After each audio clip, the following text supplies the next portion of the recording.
Imagínese. Silencio absoluto. No el silencio que entra en una habitación cuando apagas la música. No el silencio que envuelve una casa en mitad de la noche. Imagina el silencio antes de todas las cosas, antes de la primera palabra, antes del primer aliento del universo.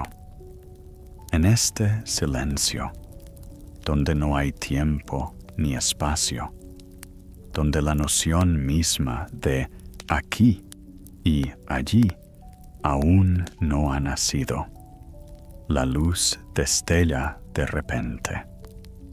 Y en esta luz, como chispas del fuego que se elevan hacia las estrellas, nacen los primeros espíritus, ardientes, portadores de luz, hermosos. Saludos, mis queridos oyentes. Y por favor, escriban en los comentarios de qué ciudad son y qué hora es. Hoy nos sumergiremos en uno de los misterios más misteriosos y apasionantes del universo. La historia de cómo nacieron los ángeles y cómo algunos de ellos eligieron el camino de la caída. Cierre los ojos e imagine una biblioteca. No una moderna, inundada de frías luces de neón, sino una antigua, donde se huelen las viejas encuadernaciones de cuero y la cera de las velas, donde cada libro contiene no solo palabras, sino mundos enteros, historias olvidadas, secretos que pasaron de boca en boca mucho antes de escribirse en pergamino. En una biblioteca así, en un monasterio del norte de Rusia, un monje escriba se inclina sobre un manuscrito que acabaría llamándose Paleya Tolkova. Su pluma cruje sobre el papel, la cera gotea de la vela y el viento invernal aúlla tras la ventana. Y escribe sobre lo que fue antes del principio de todos los principios, la Paleya Tolkova, este asombroso texto en el que se entrelazan la sabiduría bizantina y el alma eslava. Nos cuenta que incluso antes de la creación de la tierra, antes de que aparecieran las montañas y los mares, las estrellas y los planetas, el Señor creó 10 filas de espíritus ardientes. 10. Este número siempre me pareció especial, completo, perfecto. 10 dedos en las manos, 10 mandamientos, 10 filas de ángeles, y cada rango tenía su propio propósito, su papel en el gran plan del universo. Intenta sentirlo. Imagina la jerarquía de la luz. En la cúspide, más cerca del trono del Altísimo, están los serafines, seres de 6 alas, cuyas alas parecen forjadas de pura llama. Su canto, Santo, Santo, Santo, suena como una campana lejana que repica por todo el universo.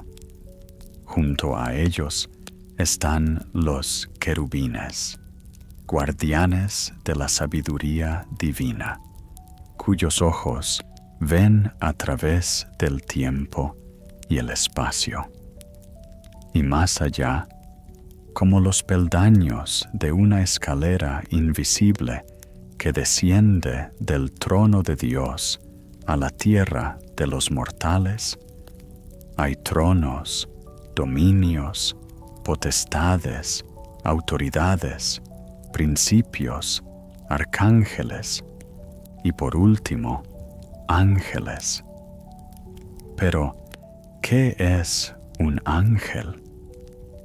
Los textos antiguos los llaman espíritus de oficina, seres que se encuentran entre la eternidad y el tiempo, entre el cielo y la tierra.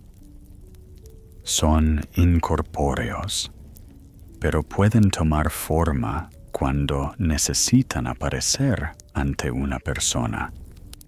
No se comunican con palabras, sino con pensamientos, entendiéndose sin sonido, igual que nosotros entendemos nuestros propios pensamientos. Tienen libre albedrío, y eso es quizá lo más importante.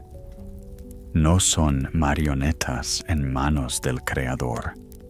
No son mecanismos que siguen órdenes ciegamente. Pueden elegir. Y en esta libertad de elección reside tanto su grandeza como su tragedia. Imagina el lucero del alba, Venus, que sale antes del amanecer, tan brillante que parece traer el día mismo en sus rayos. Los latinos la llamaban Lucifer, la portadora de luz, la que trae la luz. Qué hermoso nombre, ¿verdad? Se puede oír en él el tintineo de campanas de plata, el susurro de las alas de los ángeles, la promesa de un nuevo día. En los primeros textos cristianos, este epíteto, lucero del alba, se aplicaba incluso al propio Cristo, como símbolo de la luz que ilumina las tinieblas de la ignorancia humana. Pero el tiempo fluye y los significados de las palabras cambian, como cambia el cauce del río, erosionando viejas orillas y trazando nuevos caminos. Y ahora, en los textos medievales, el nombre de Lucifer empieza a asociarse con una imagen completamente distinta. Los escribas monjes, leyendo las profecías de Isaías sobre la caída del rey de Babilonia, vieron en las palabras día, hijo de la aurora, algo más que una simple comparación poética del gobernante terrenal con el lucero del alba. Vieron en estas líneas la historia de la caída del más bello de los ángeles. ¿Cómo sucedió? En los monasterios coptos de Egipto, donde el viento del desierto arrastraba arena entre los manuscritos antiguos, donde los monjes copiaban los apócrifos a la luz de lámparas de aceite, nacieron dos versiones de la historia, dos versiones de cómo el portador de la luz se convirtió en el príncipe de las tinieblas. El primero se llama el orgulloso. Imagina al más hermoso de los ángeles, el primero entre los creados, brillando más que el lucero del alba. Está ante el trono del Altísimo y surge en su corazón el pensamiento: ¿por qué debo servir? ¿Acaso no soy hermoso? ¿No brilla mi luz?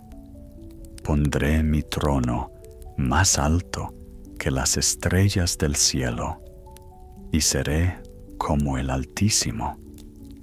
Y en ese pensamiento está toda la tragedia, no la malicia, no el odio, sino el orgullo, el deseo de ser igual a Dios, la renuencia a reconocer una autoridad superior. La segunda versión, la envidiosa, cuenta una historia diferente. Después de que el Señor creara a Adán del polvo de la tierra y le insuflara el aliento de vida, ordenó a todos los ángeles que adoraran a la nueva creación. Y aquí, en ese momento, cuando las huestes celestiales inclinaban la cabeza ante el hombre, uno de los arcángeles exclamó: «No me inclinaré. Yo soy de fuego y él de barro. Yo soy un espíritu puro y él es polvo de la tierra. ¿Cómo puedo yo, que era antes que él, inclinarme ante él?» ¿Sientes esta tragedia? En ambas versiones, no se trata del mal en su forma más pura, sino de la belleza que se volvió orgullosa, de la perfección que no pudo aceptar que hay algo superior.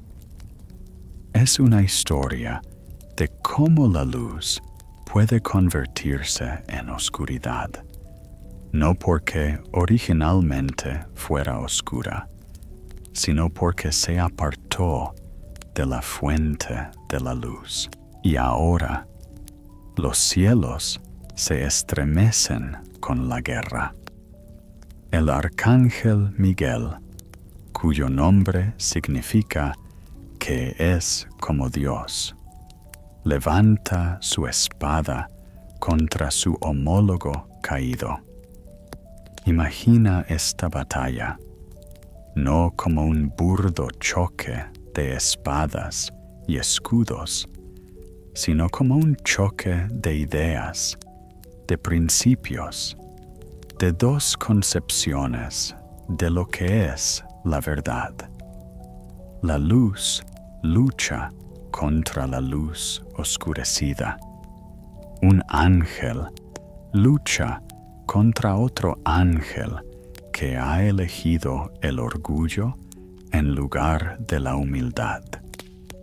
Y cuando la batalla terminó, los ángeles caídos fueron arrojados.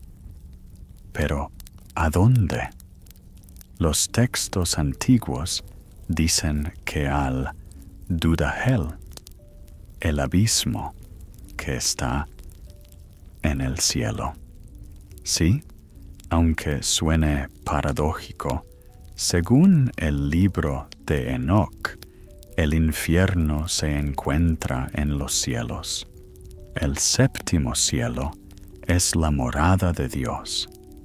Y en algún lugar entre las esferas celestiales hay una mazmorra para las estrellas caídas, para aquellos que una vez entonaron cantos de alabanza y ahora lloran su gloria perdida.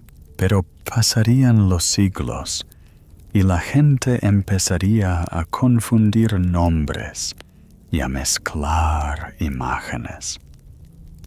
Lucifer, el portador de la luz, sería identificado con Satán, cuyo nombre significa adversario, con Belcebú, señor de las moscas, con Samael, el veneno de Dios. Era como si todas las fuerzas oscuras del universo se hubieran fundido en una sola imagen, en una sola figura del gran adversario. Pero originalmente eran entidades diferentes, aspectos distintos de cómo puede degenerar la perfección, de cómo puede distorsionarse la belleza. Belcebú, por ejemplo, deriva de la antigua deidad filistea Baal-Zebubú, a la que se rendía culto en la ciudad de Acarón. Señor de las moscas puede haber sido una corrupción del original Señor de lo sublime. Pero con el tiempo, el nombre adquirió una connotación siniestra. En el Nuevo Testamento, los fariseos acusaron a Cristo de expulsar demonios por el poder de Belcebú, y el Salvador les respondió: si Satanás expulsa a Satanás, está dividido contra sí mismo. En estas palabras se escucha la tristeza de cómo los hombres pueden confundir la luz con las tinieblas y el bien con el mal. Samael, el veneno de Dios, aparece en la tradición talmúdica como el ángel de la muerte, el que se opone eternamente al arcángel Miguel. En los textos cabalísticos se convierte en el esposo de Lilith, la primera esposa de Adán, que abandonó el Edén, reacia a someterse. Aquí vemos de nuevo el tema del orgullo, la falta de voluntad para aceptar el orden establecido, un intento de cambiar el plan divino.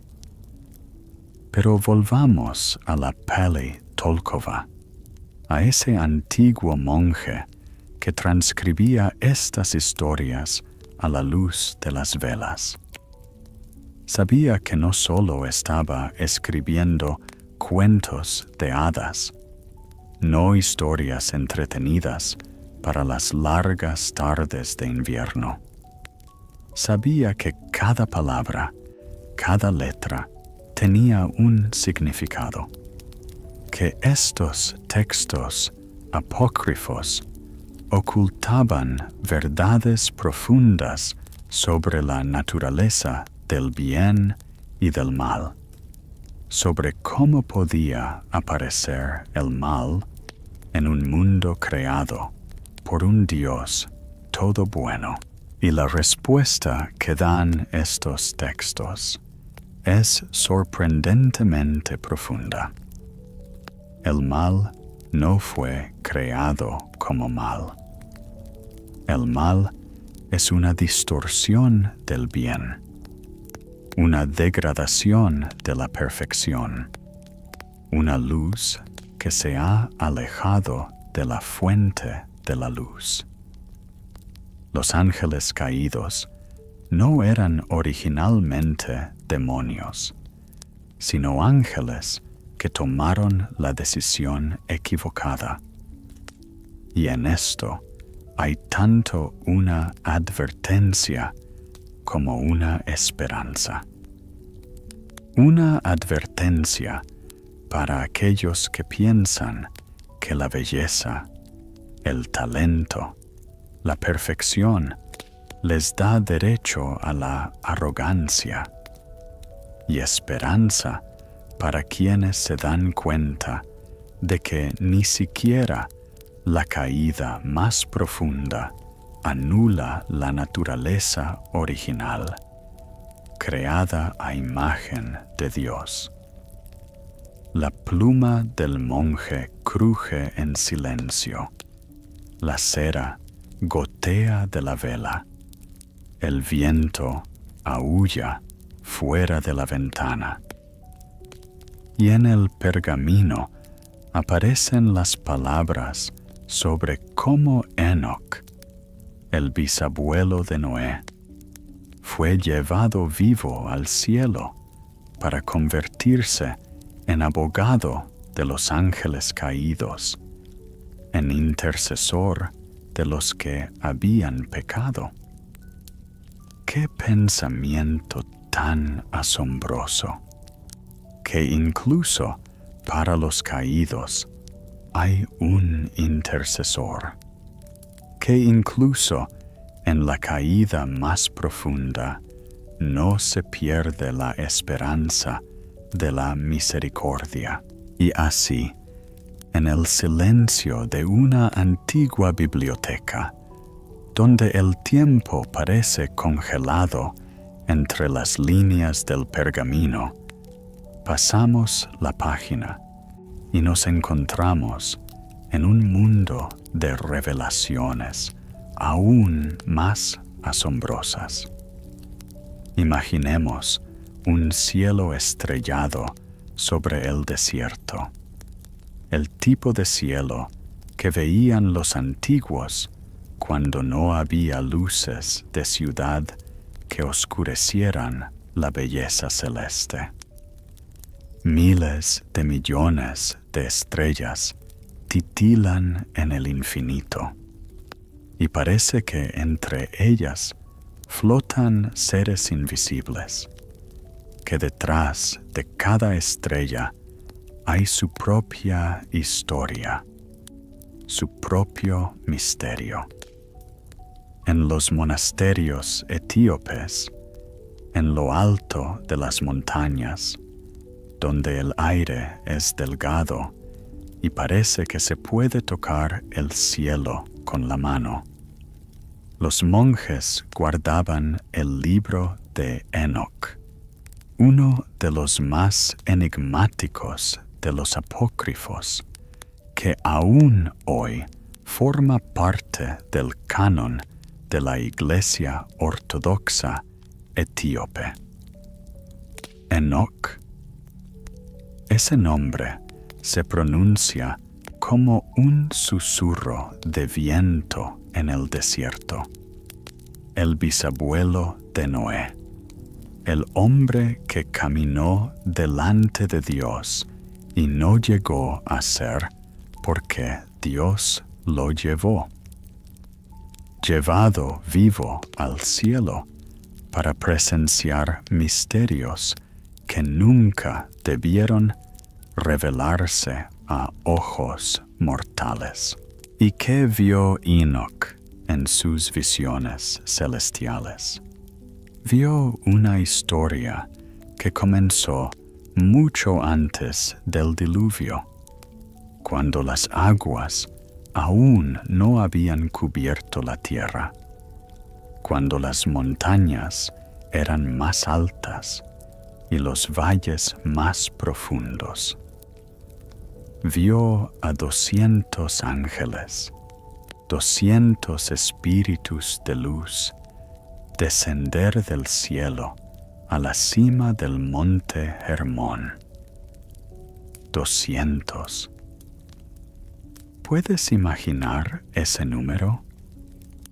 No un ángel renegado, no un puñado de rebeldes, sino 2 centurias enteras de seres celestiales que habían decidido abandonar sus moradas celestiales.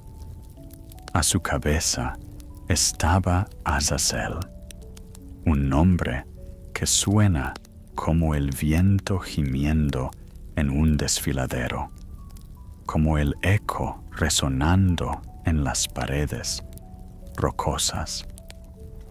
Azazel.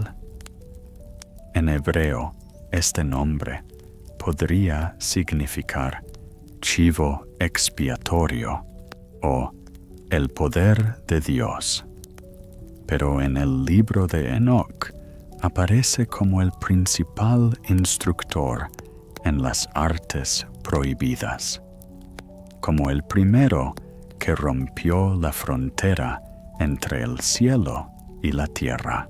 ¿Qué les hizo descender? El libro dice: vieron a las hijas de los hombres, que eran hermosas, y las desearon. Pero intenta sentir la profundidad de esta tragedia. Imagina un ser creado de pura luz, que nunca ha conocido necesidades físicas, deseos materiales, apegos temporales, y de repente ve la belleza terrenal, la belleza frágil y mortal de una mujer humana, y algo en esa belleza es más fuerte que la naturaleza celestial. Descendieron del monte Hermón, esa montaña que aún hoy se alza en la frontera de Israel, Líbano y Siria, cubierta de nieve incluso en los meses de verano. Imagina esta escena: 200 ángeles, cuyas alas brillan más que el sol, descienden por las laderas rocosas y el aire se llena de un resplandor sobrenatural. Recitan un juramento terrible que les une por un destino común, porque cada uno de ellos se da cuenta de que no hay vuelta atrás, y toman esposas de las hijas de los hombres. Pero esta unión entre el cielo y la tierra da lugar a algo inesperado, algo que altera la armonía divina del universo. Nacen niños, Nefilim, gigantes, colosos. El texto hebreo del Génesis dice de ellos brevemente: en aquel tiempo había gigantes en la tierra. Pero los apócrifos nos hablan más de ellos. Estos hijos de ángeles y humanos crecen rápido, se hacen enormes, fuertes, pero no hay armonía en su fuerza.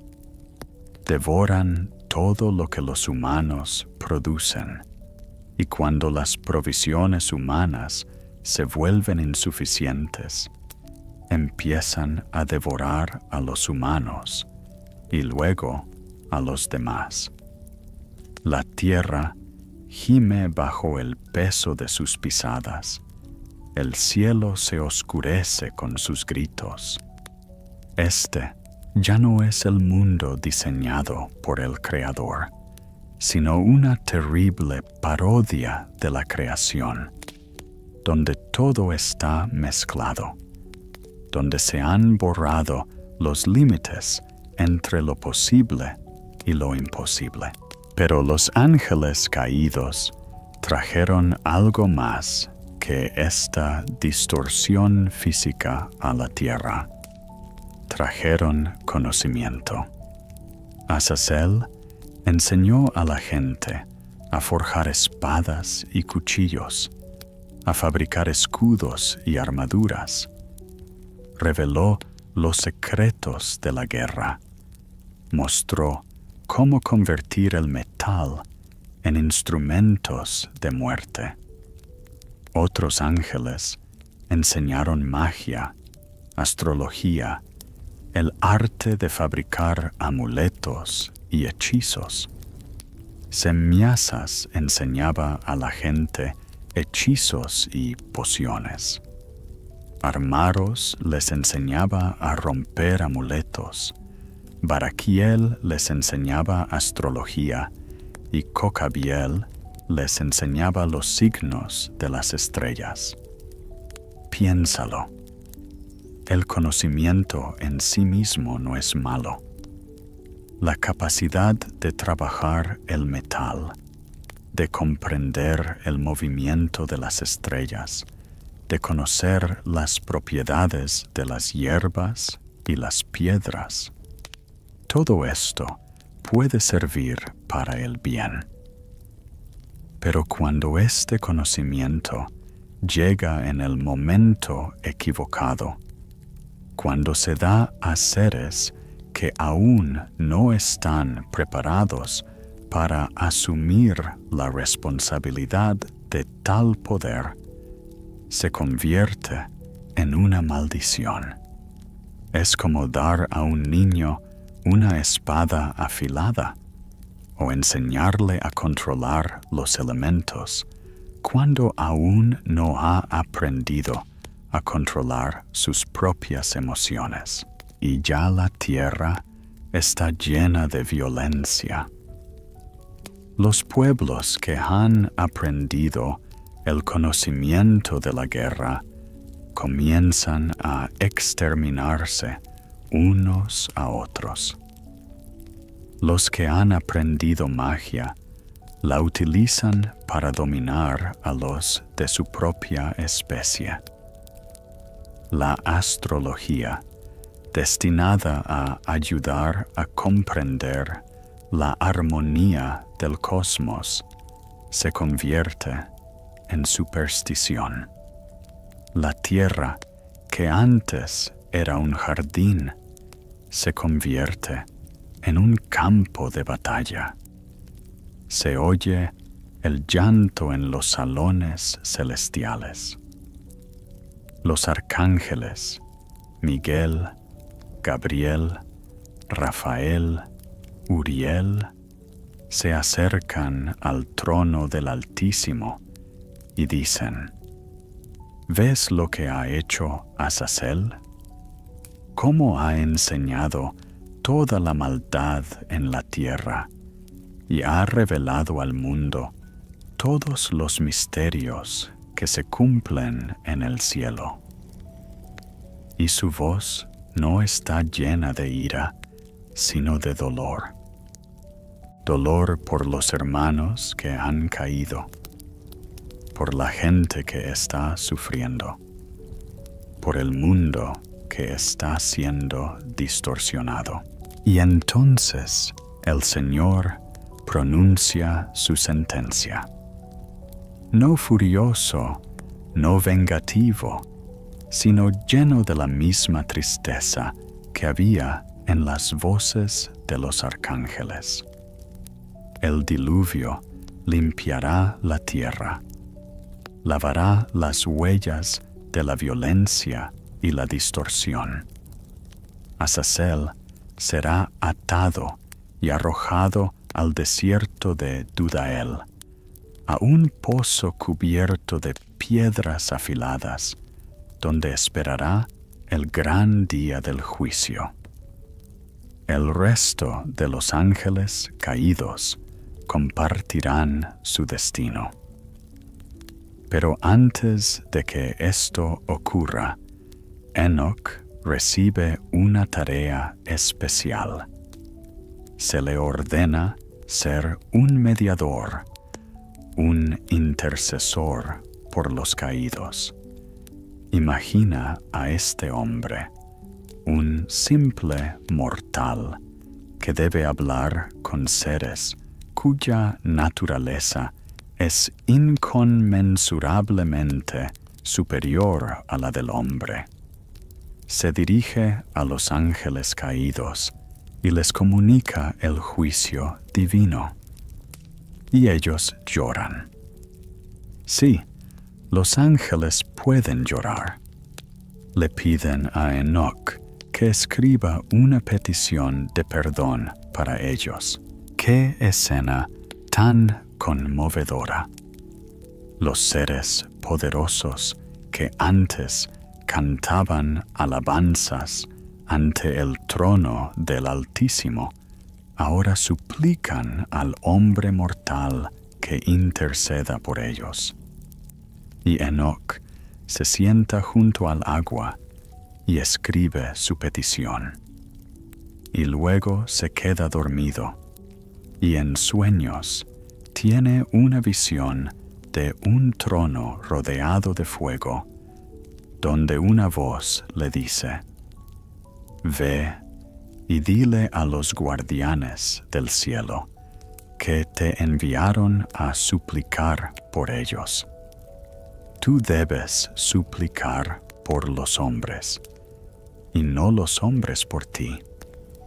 Estas palabras son la esencia de la tragedia.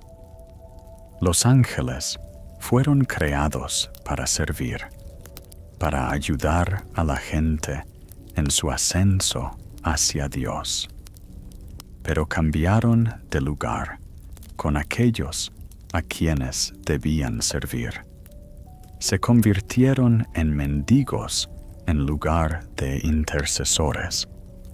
Violaron no solo algunas reglas, sino la estructura misma del universo, el orden en el que cada entidad tiene su lugar y su propósito. Y, sin embargo, hay algo profundamente humano en esta historia. ¿No nos reconocemos en estos ángeles caídos? ¿No nos ocurre también a nosotros que, habiendo recibido algunas habilidades, algunos conocimientos, empezamos a considerarnos superiores a aquellos a quienes deberíamos servir? ¿No nos tienta el poder? ¿No queremos ser como dioses que conocen el bien y el mal?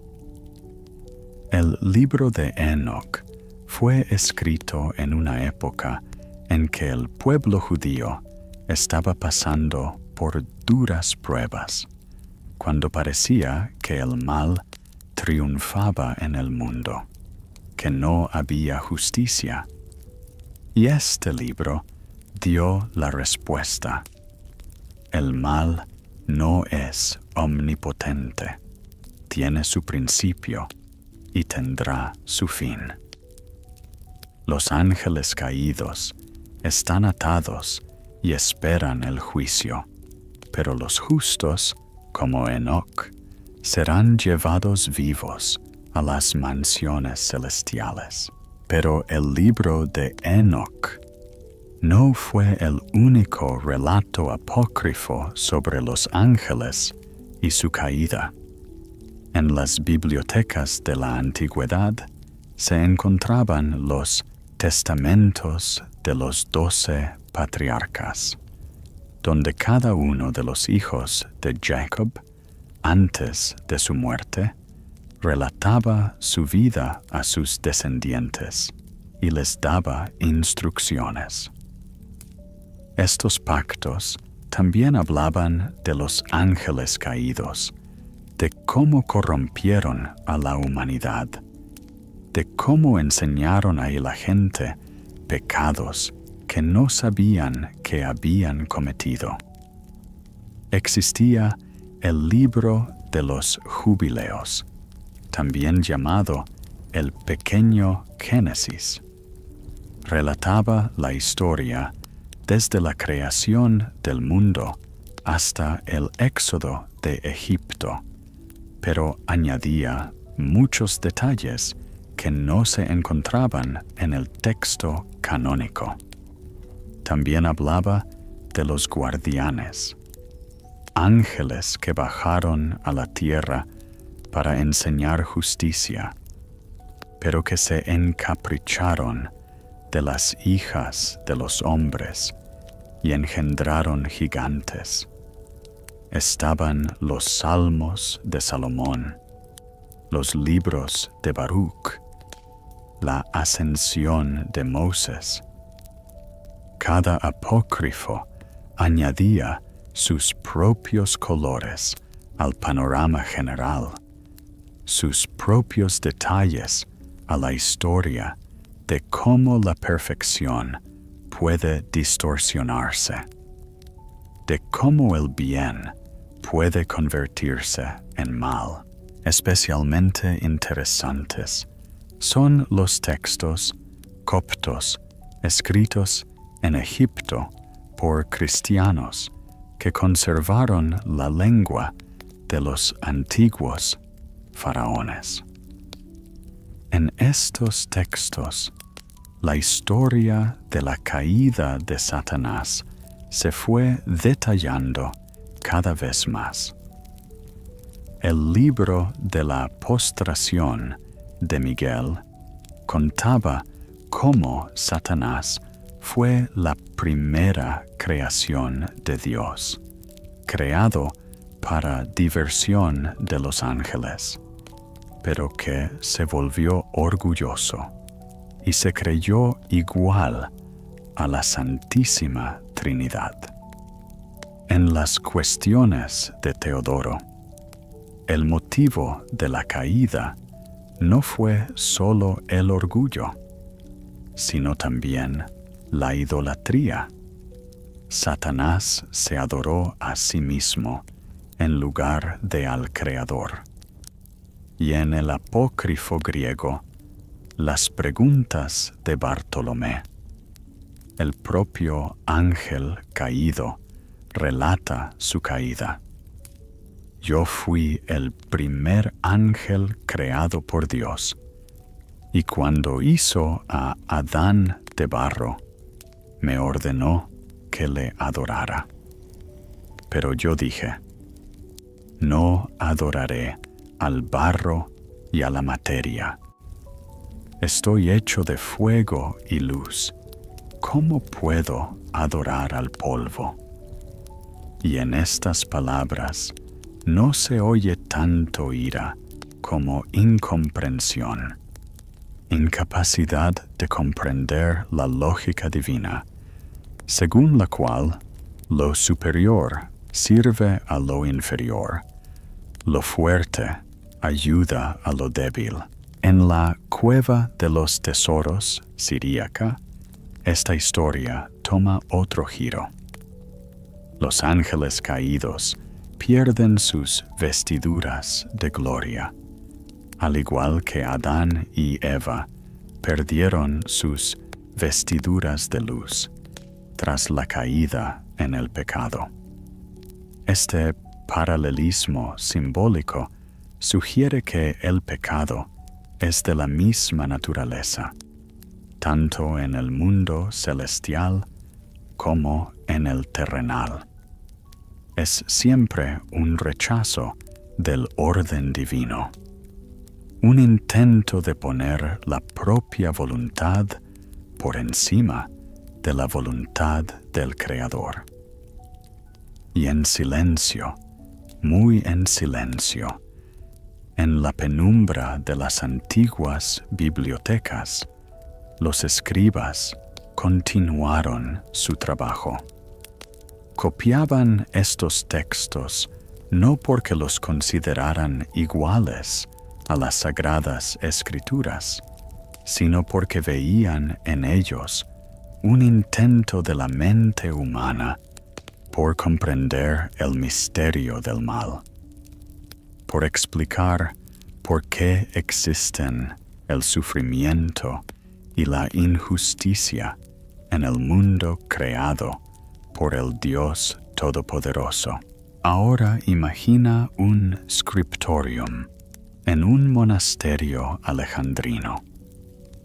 El sol ya se ha puesto en el horizonte y la suave luz de las estrellas sobre el delta del Nilo se cuela por las ventanas.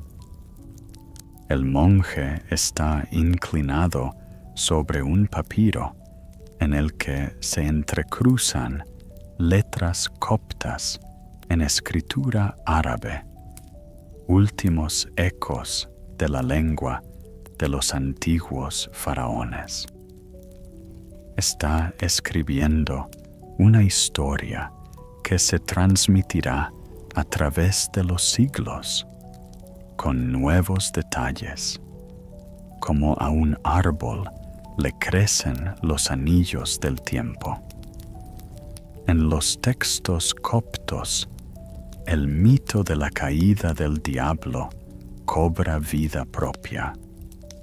Aquí, en el valle del Nilo, donde los sacerdotes egipcios adoraban antaño a una multitud de dioses, donde cada deidad tenía su propia historia, su propio carácter, su propio destino.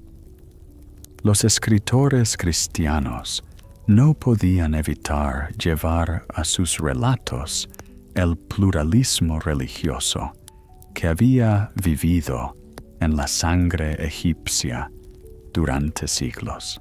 Por eso encontramos en diferentes textos coptos una sorprendente variedad en cuanto a quién exactamente derrocó a Satanás del cielo.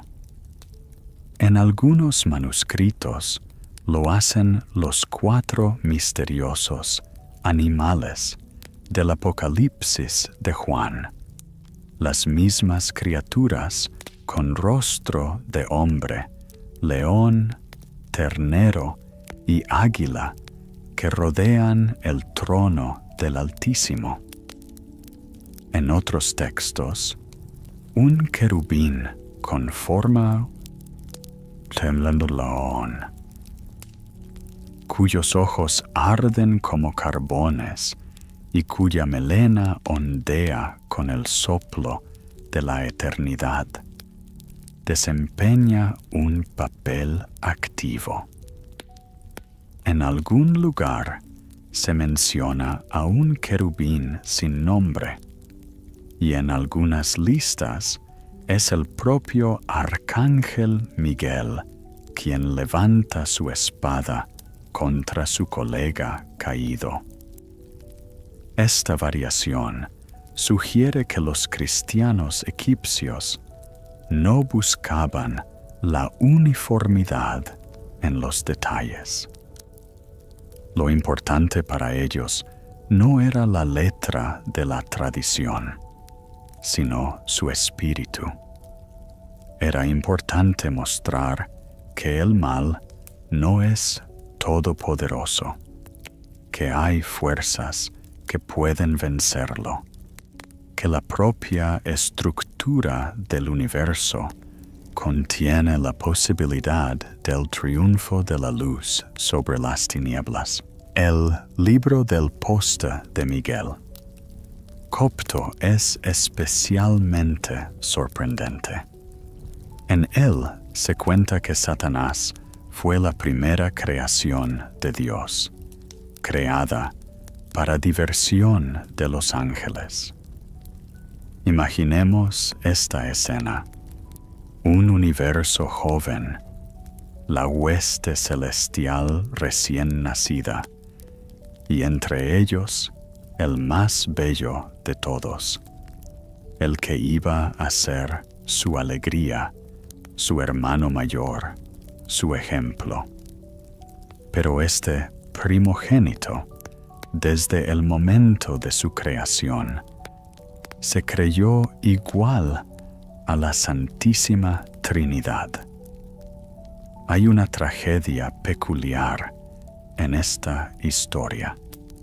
No hubo tiempo para el desarrollo gradual del orgullo, ni para la larga deliberación que condujo a la caída. Satanás cayó instantáneamente en cuanto se dio cuenta de su grandeza. Es como la historia de Narciso, que al ver su reflejo en el agua, no pudo apartarse de su propia belleza. Pero aquí no se trata de la belleza física, sino de la perfección espiritual, que una vez nacida, se convirtió inmediatamente en motivo de orgullo. Y en el apócrifo copto, las preguntas de Teodoro. La razón de la caída no es solo el orgullo, sino también la idolatría. Satanás empezó a adorarse a sí mismo en lugar de al Creador. Se trata de una observación teológica muy sutil.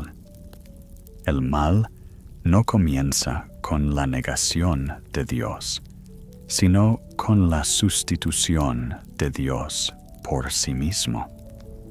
La adoración de sí mismo no es ateísmo, sino una religiosidad pervertida, en la que la criatura se pone en el lugar del Creador. Pero los textos coptos no solo son interesantes por su razonamiento teológico. En ellos encontramos huellas de prácticas mágicas muy antiguas que muestran cómo se utilizaban los mitos sobre los ángeles caídos en la vida cotidiana de la gente corriente.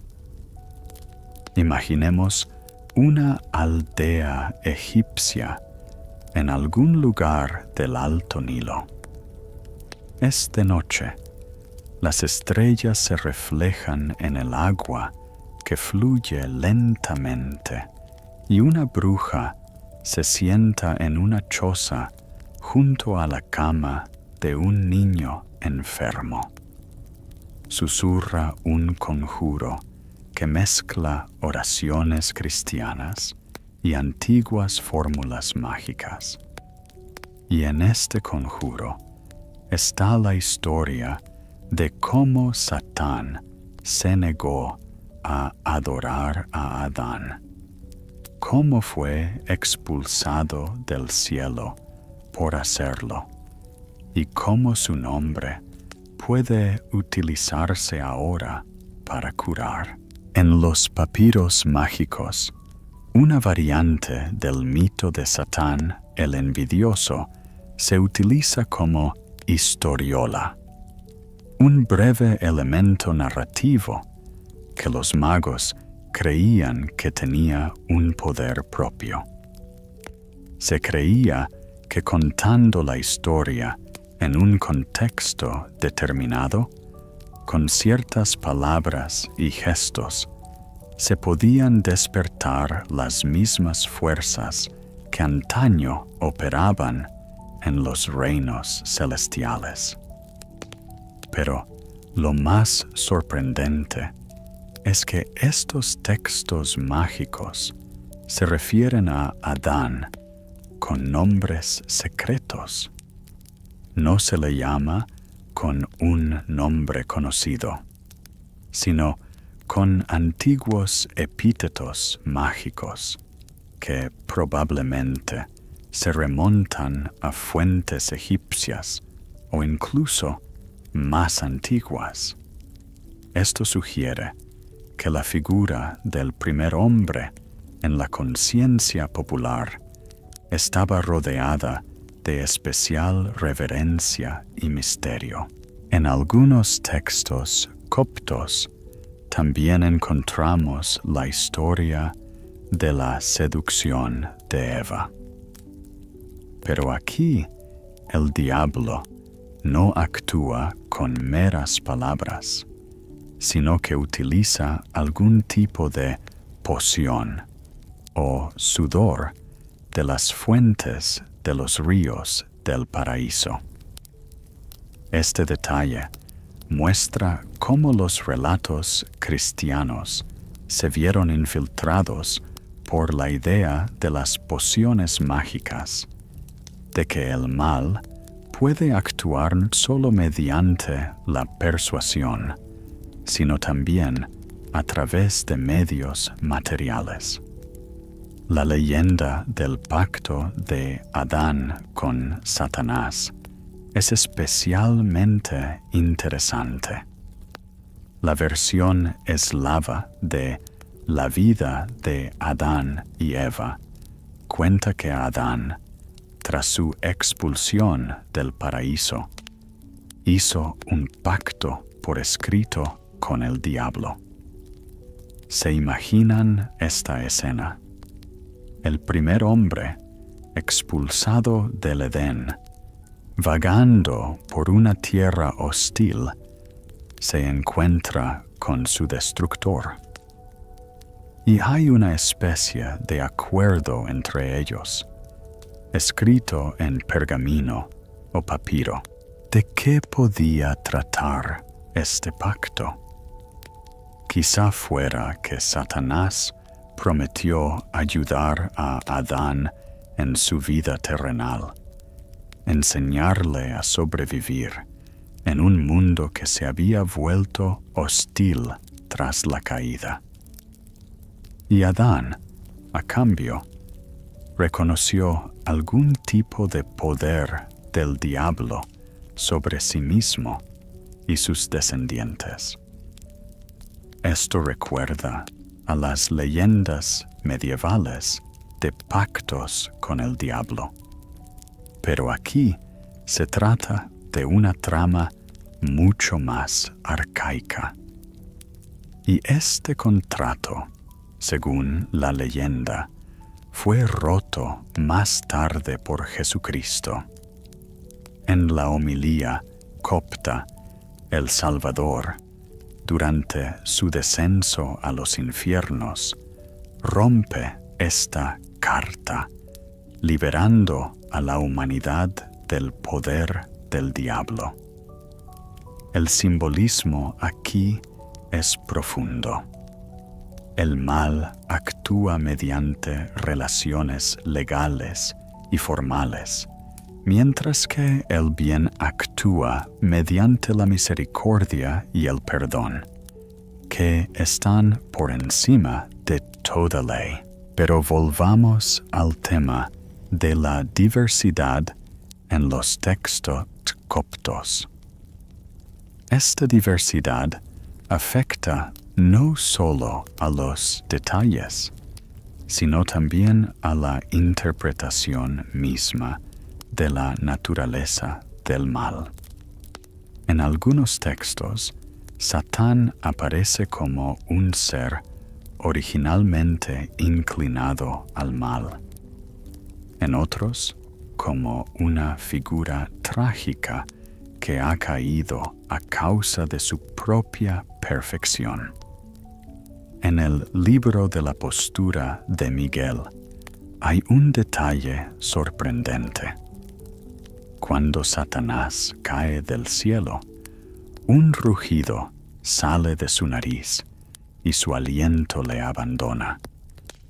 Estos detalles remiten al libro de Job, que describe a Behemoth, una criatura monstruosa, el principio de la creación del Señor. Tal vez los compiladores del texto copto vieran a Satán como una imagen distorsionada de esta criatura primordial. Y en la cueva de los tesoros siríaca, los ángeles caídos pierden sus vestiduras de gloria, igual que Adán y Eva perdieron sus vestiduras de luz tras la caída en el pecado. Este paralelismo muestra que el pecado tiene una naturaleza universal. Siempre conduce a la pérdida de la dignidad original, a la desnudez, a la vergüenza. Imagina esta metáfora: prendas de luz. No prendas físicas, sino la propia naturaleza, que brilla desde dentro, como brilla el metal al rojo vivo o como brillan algunas piedras preciosas. Y cuando este resplandor interior se apaga, el ser queda desnudo, indefenso, patético. Los ángeles caídos, que una vez fueron espíritus portadores de luz, se convierten en oscuras sombras de sí mismos. Pero incluso esta caída tiene su misterio.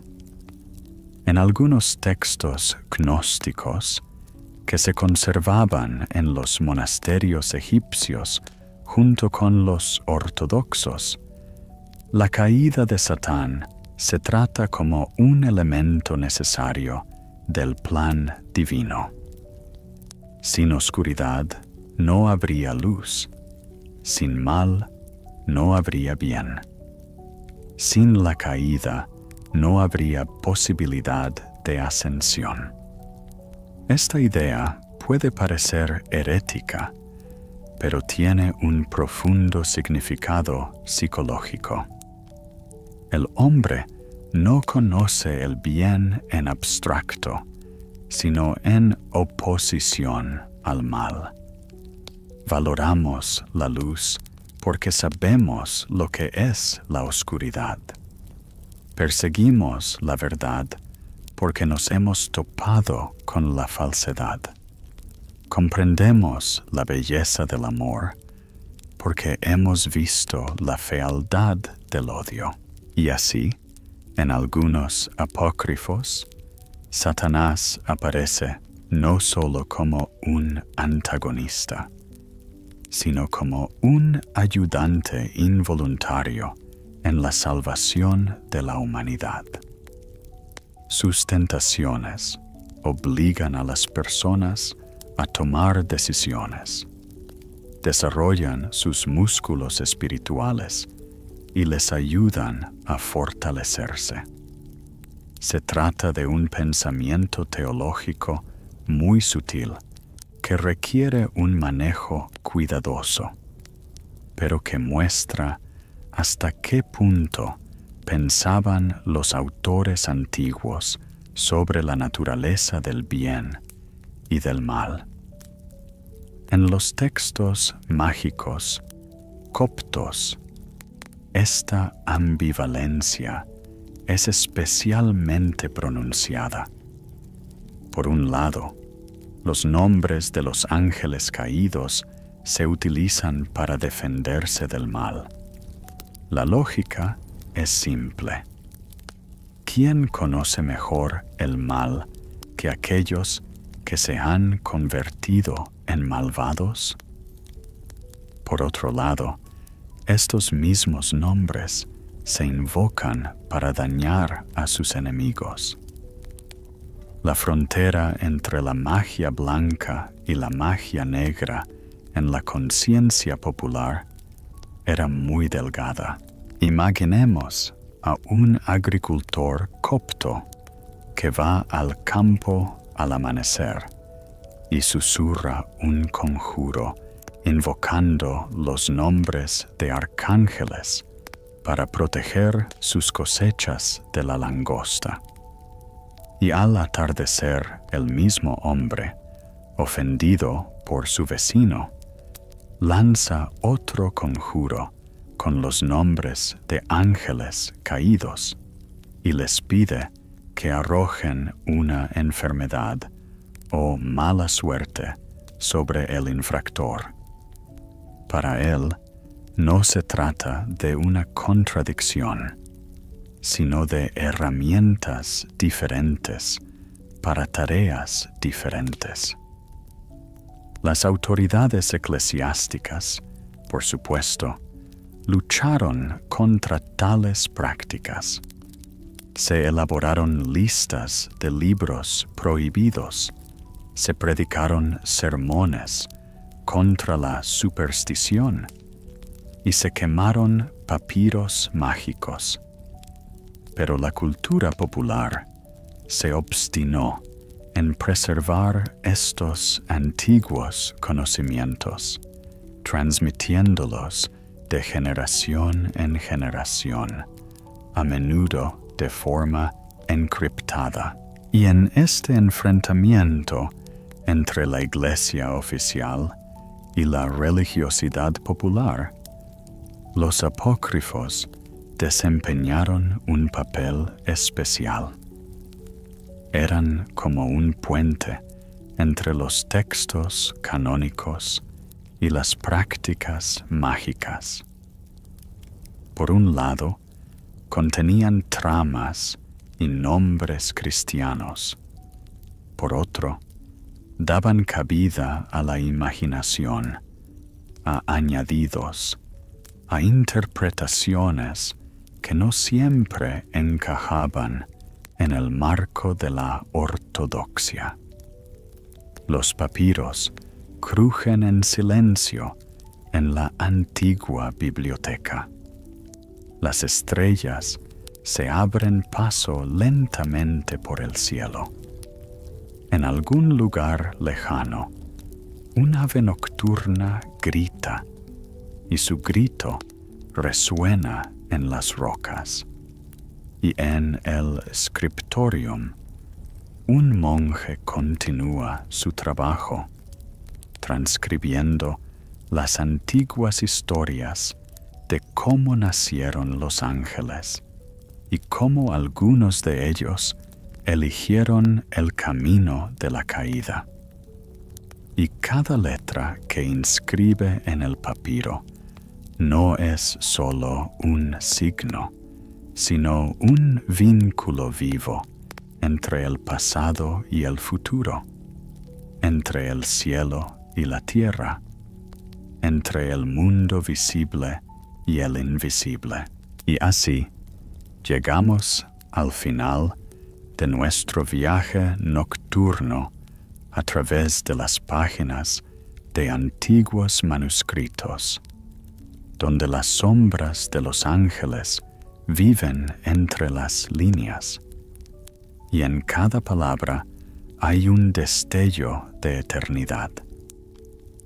Imagina el amanecer sobre la antigua biblioteca.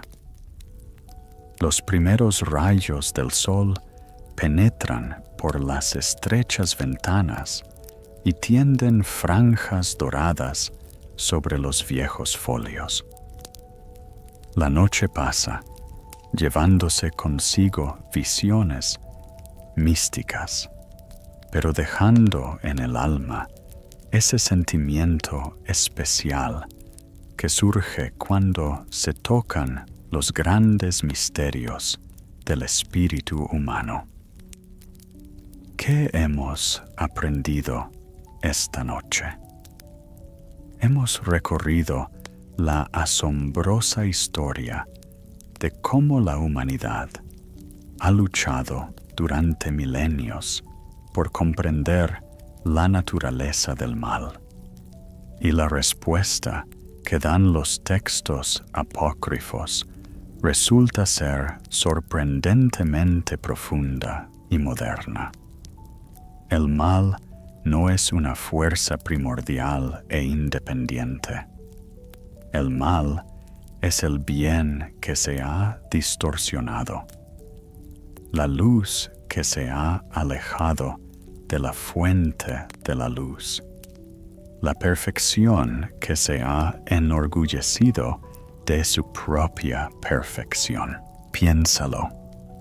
En el mito de los ángeles caídos no hay lugar para el dualismo, para la noción de que hay dos fuerzas iguales, del bien y del mal, luchando en el mundo desde el principio.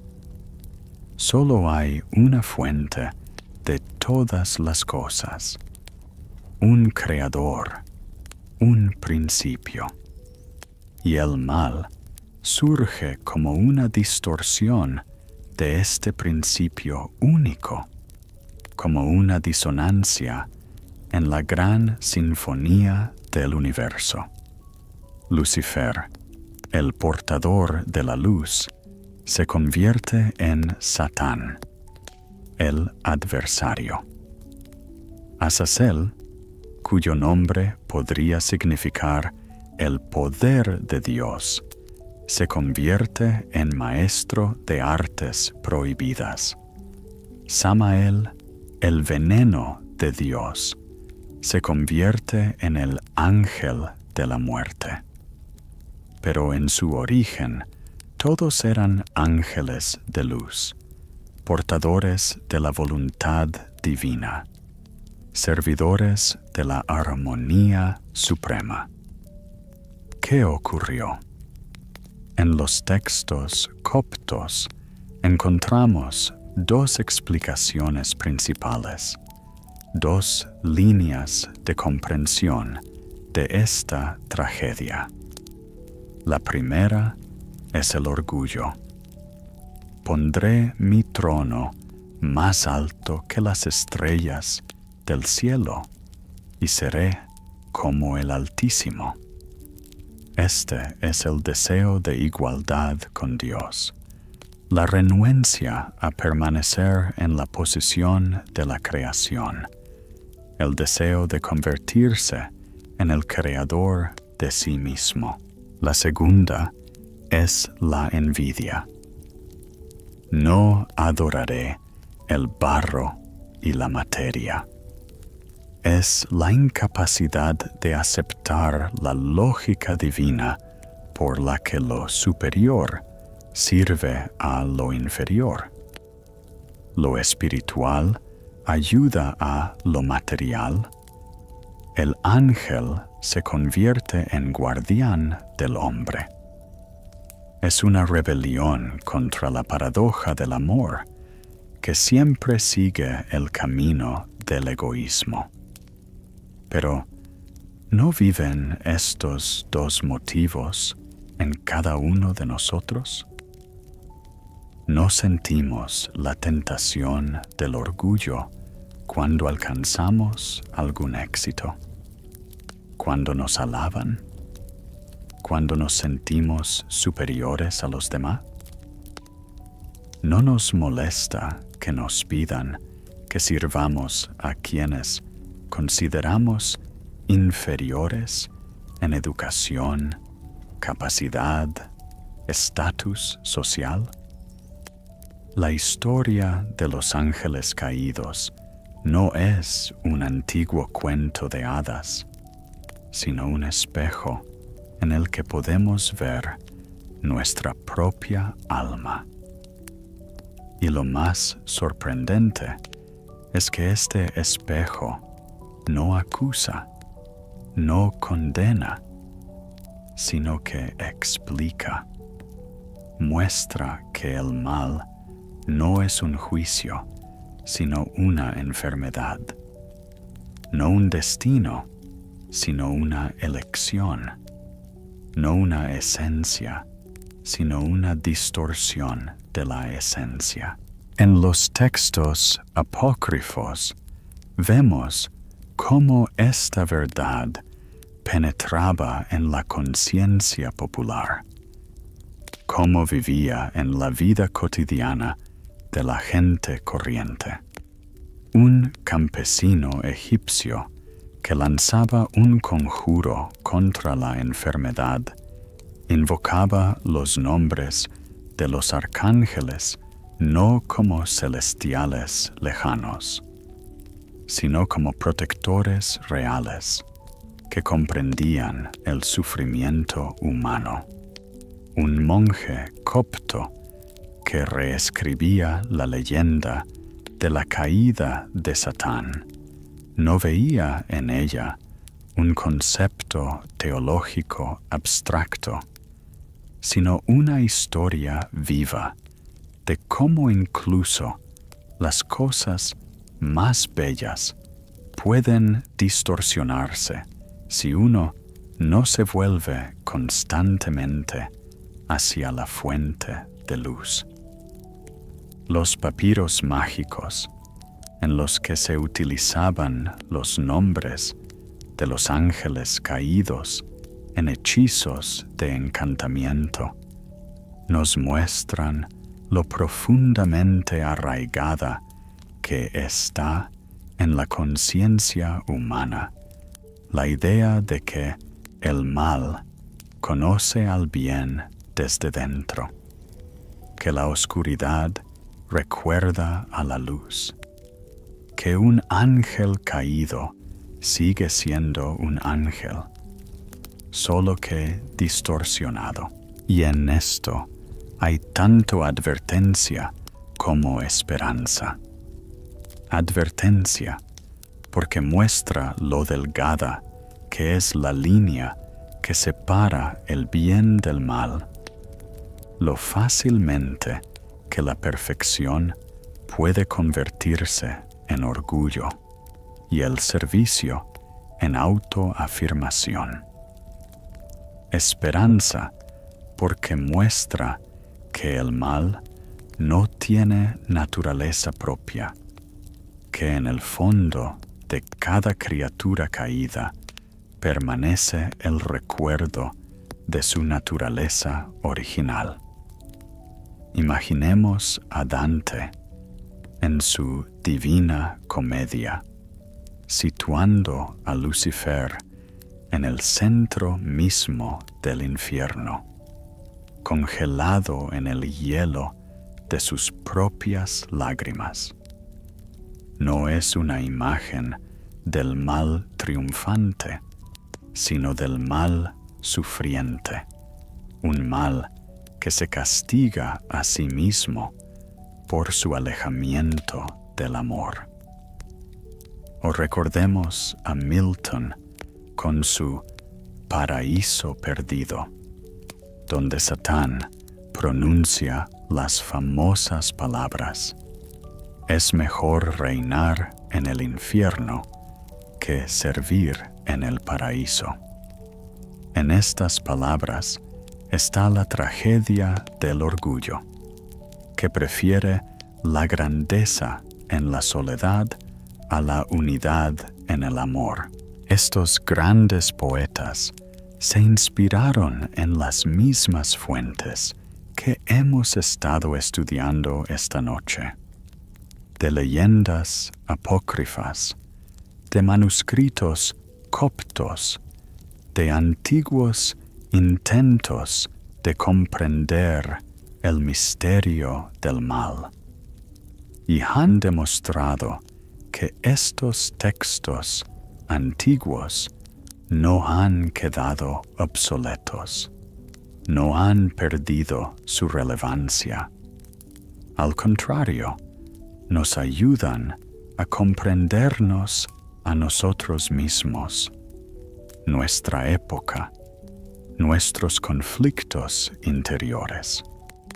En el mundo actual, en el que la tecnología otorga al hombre un poder sin precedentes, en el que la inteligencia artificial empieza a rivalizar con la humana, en el que la ingeniería genética permite cambiar la naturaleza misma de la vida.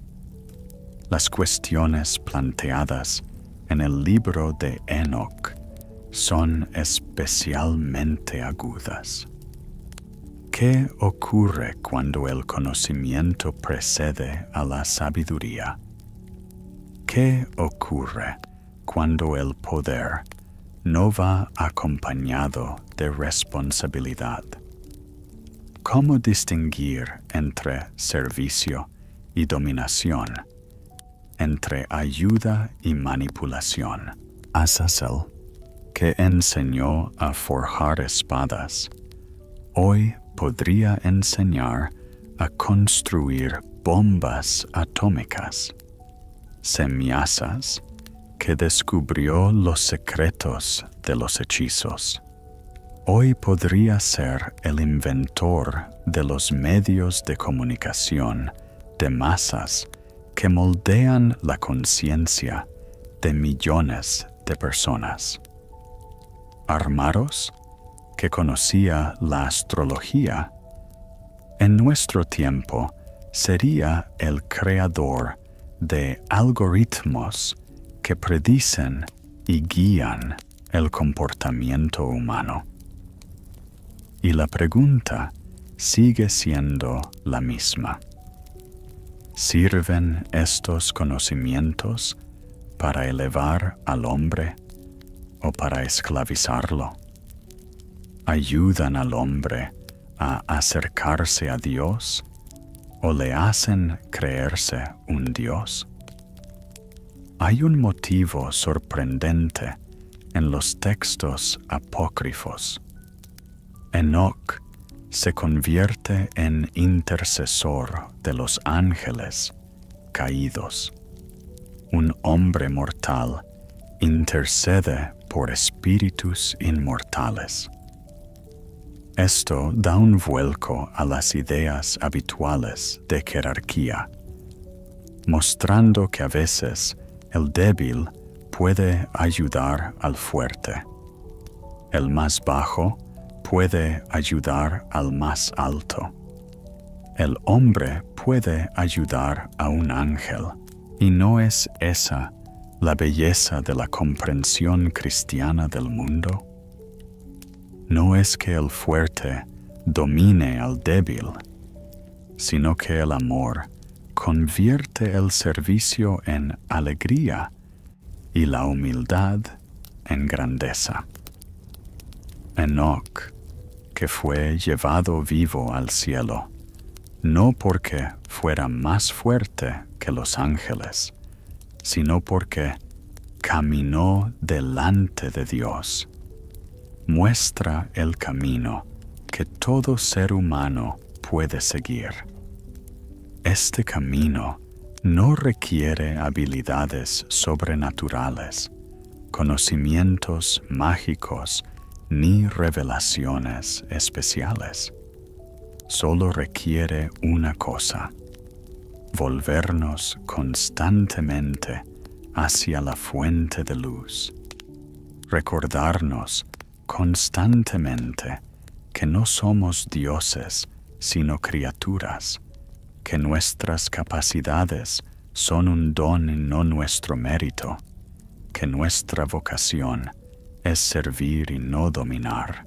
Y cuando pienso en todos estos textos antiguos, en todos estos monjes y escribas que preservaron estas historias para nosotros, me asalta un pensamiento. Trabajaban a la luz de velas y lámparas de aceite. Su mundo era una pequeña celda o scriptorium. Su horizonte se limitaba a los muros del monasterio, pero tocaron la eternidad.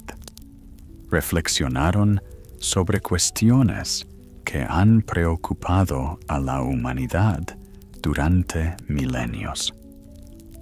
Crearon textos que aún pueden conmover el corazón humano. Esto tiene una belleza especial.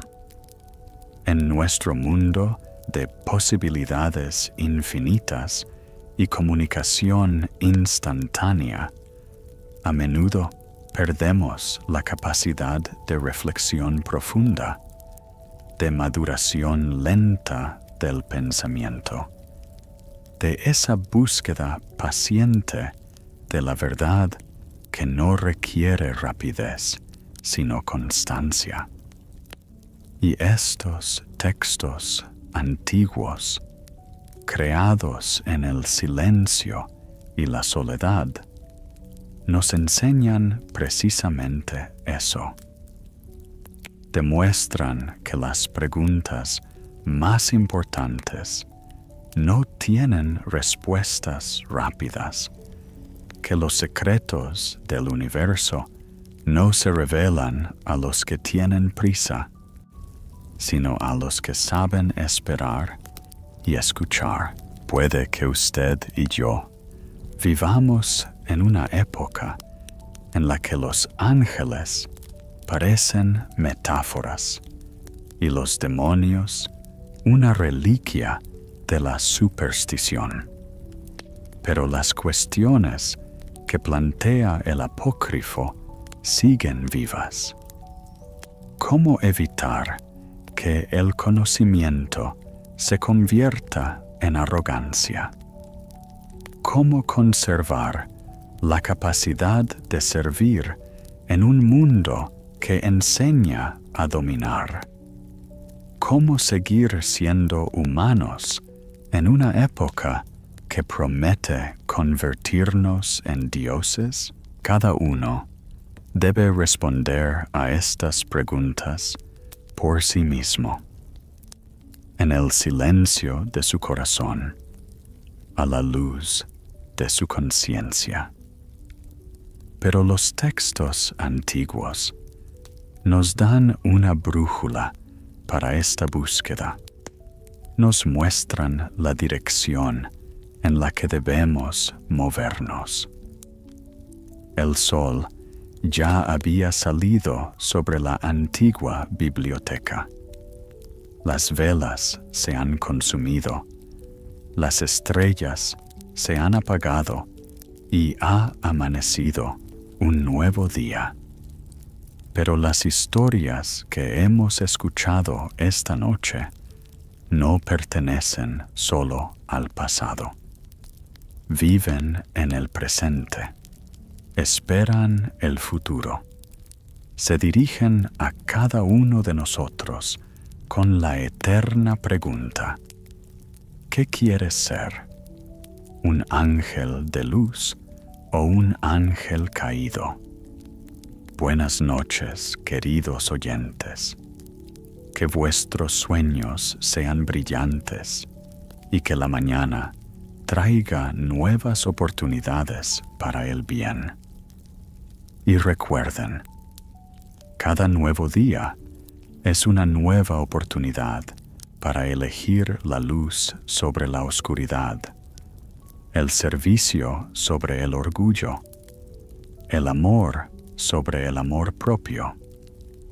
Nos vemos en nuestro acogedor aire nocturno, donde las historias antiguas cobran nueva vida y las preguntas eternas encuentran respuestas temporales.